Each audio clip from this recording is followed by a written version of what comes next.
ఈవీ9 national news కు స్వాగతం. ముందుగా హెడ్లైన్స్. ఆపరేషన్ సింధూర్ ముగియలేదు, ఆర్మీ చీఫ్ కీలక వ్యాఖ్యలు. దేశ సంపద పెరగడానికి జీఎస్టీ సంస్కరణలు దోహదం, విజయ్ కుమార్. మెడికల్ కాలేజీల ప్రైవేటీకరణ వెనుక పెద్ద స్కామ్, విడుదల రజని.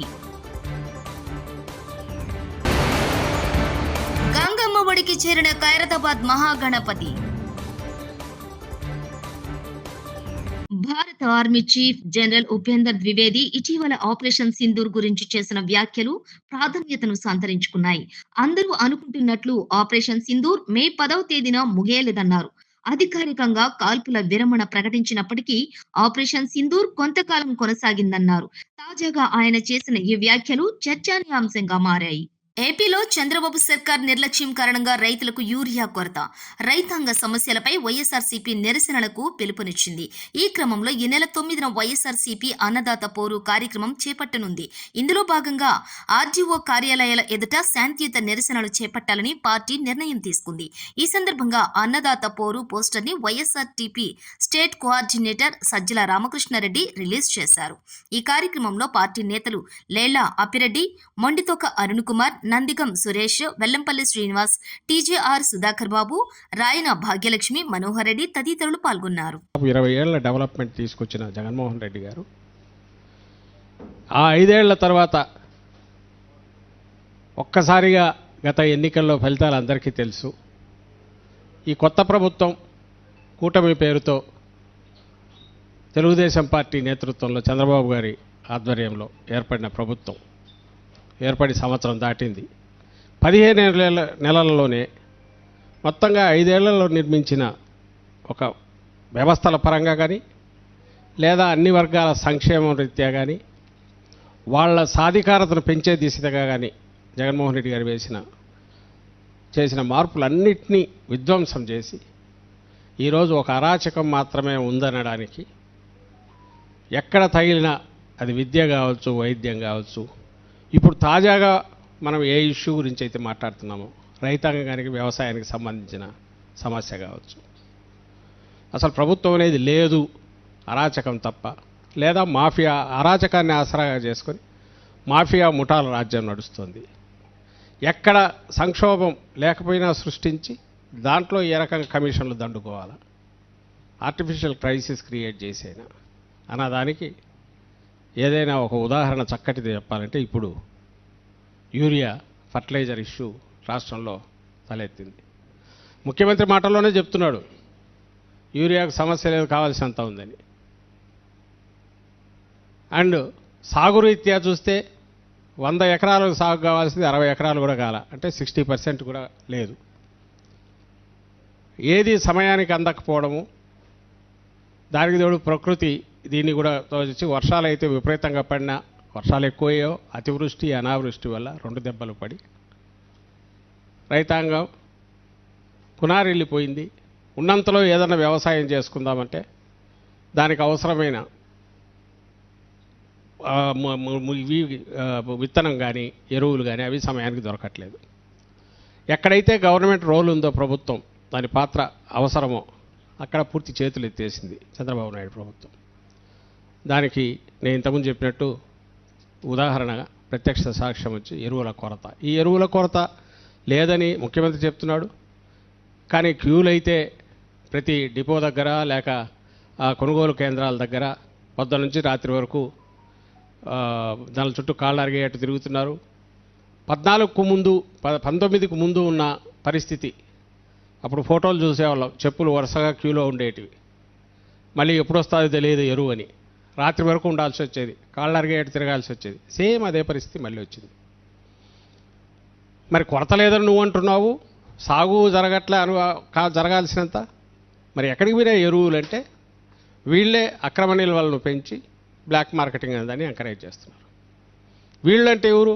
తెలుగుదేశం పార్టీ ఎమ్మెల్యేలు, నాయకులు, వాళ్ళు కార్యకర్తలుగా పిలుచుకునేవాళ్ళు, ఇంకా వాళ్ళ మీద డిపెండ్ అయి పెరిగిన ఈ అక్రమ వ్యాపారులు వీళ్ళు. ఇది ఈరోజు మాఫియా రూలింగ్ నడుస్తుంది. ఎక్కడ ఏ డిపో దగ్గర చూస్తే పరిస్థితి ఉంది. అని మొన్న కూడా వరుసగా మనం ఎత్తి చూపుతున్నాం. ఇప్పటికే ప్రెస్ కాన్ఫరెన్స్లు పెట్టాం. ప్రభుత్వం మీద ప్రెజర్ తీసుకొచ్చాము. రైతులు కూడా రోడ్డు ఎక్కుతున్నారు.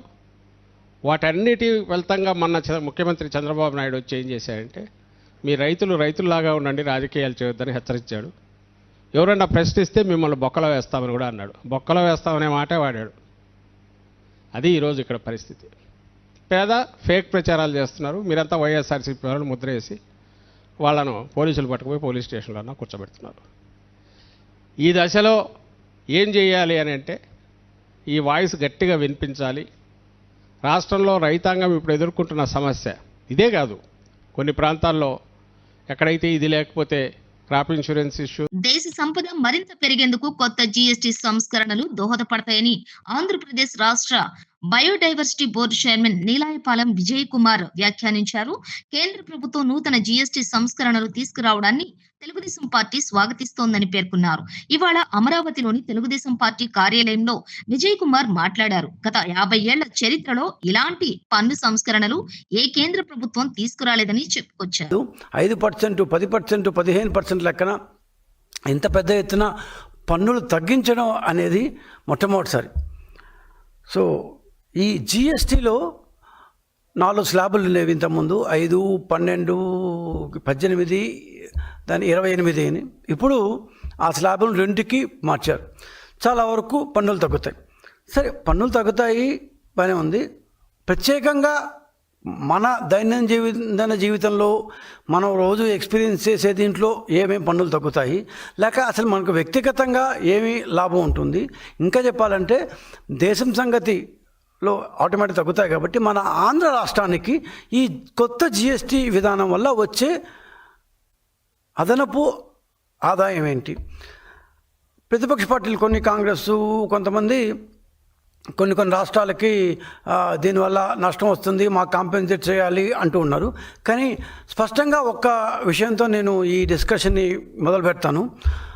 ఆంధ్రప్రదేశ్ కూటమి ప్రభుత్వం, తెలుగుదేశం పార్టీ, ఈ రెండు కూడా ఈ కొత్త జిఎస్టీ విధానాన్ని we're welcoming with heartfully. We're welcoming so heartfully. దీనిలో ఏ విధమైన సందిగ్ధానికి తావులేదు.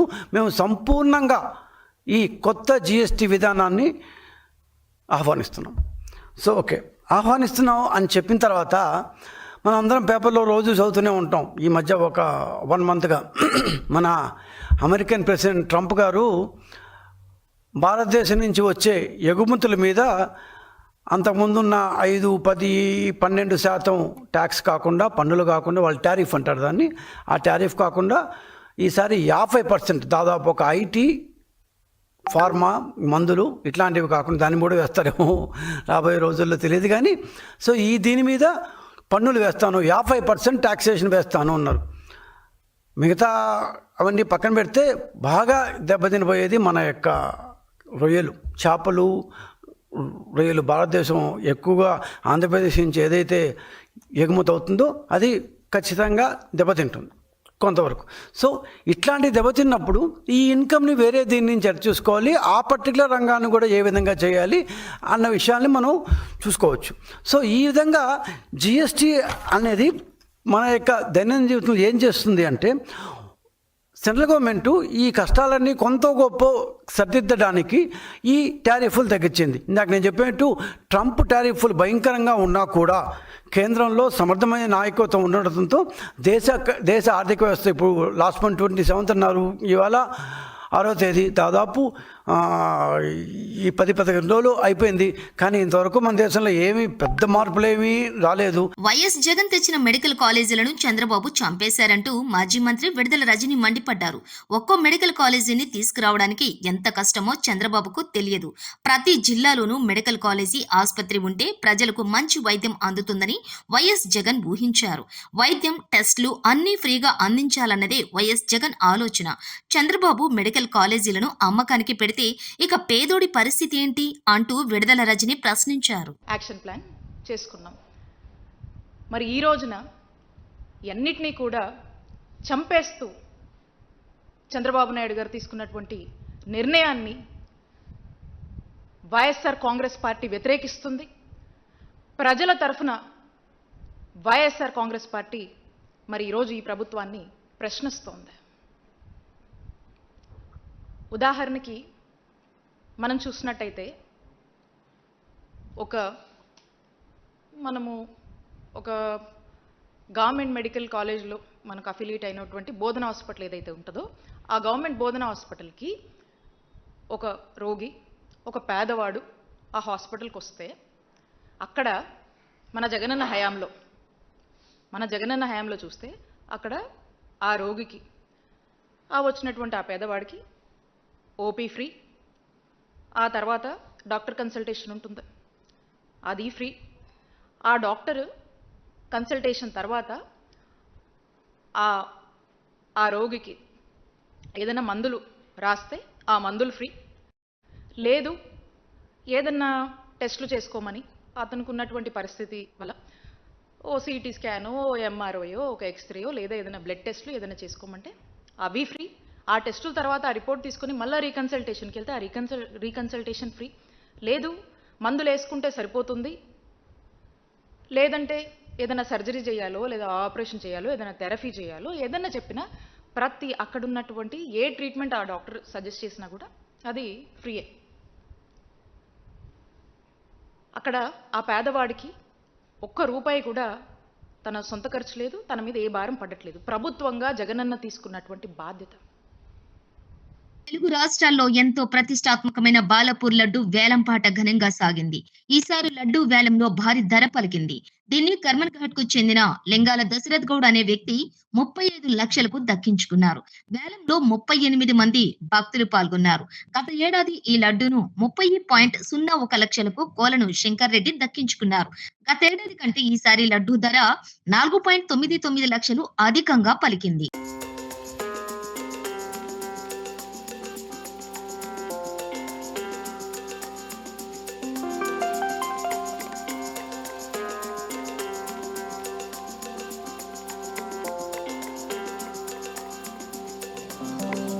గంగమ్మ ఒడికి చేరిన ఖైరతాబాద్ మహాగణపతి.